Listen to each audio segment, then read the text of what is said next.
you're one of the keynote speakers at RNC 4 years ago. Then Mr. Trump became the president of the United States. Comparing now and then, do you see any difference in atmosphere around GOP? Right. There's a couple big differences.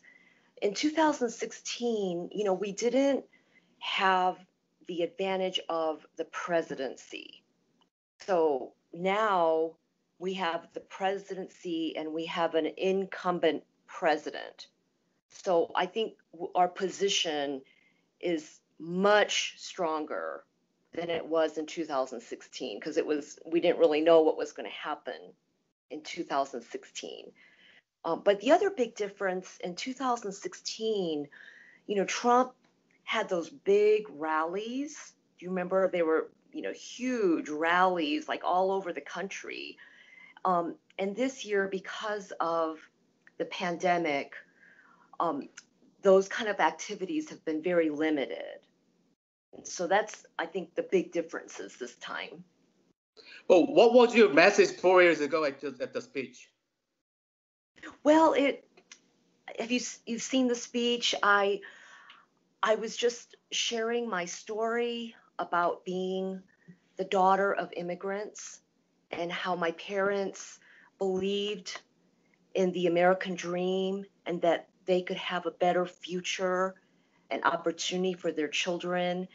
I talked about that, and I also talked about the fact that Hillary Clinton would be a direct threat to the American dream, and that was my message. And I believe that Trump was the best candidate for America. Okay, but some people say Trump is racist. Why minorities should support him? Right. Well, in America, ethnic minorities can succeed here in a way that they cannot in other countries. And the Trump agenda and Trump policies, really empower minorities to move up in a way that they can't in other countries.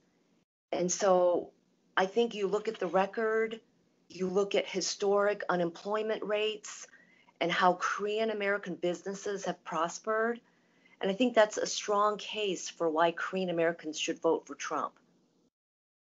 But as you know, in the recent polls, President Trump falls to Joe Biden. You know Right. that. Right. What's your party's plan and strategy to win? Right. So remember that in 2016, most of the polls predicted Hillary Clinton would win. And remember that even on election night, all of the news networks, they were all planning a big party and they were predicting a landslide win. And of course, all the polls were wrong. I believe that the strategy needs to be hold on to the battleground states.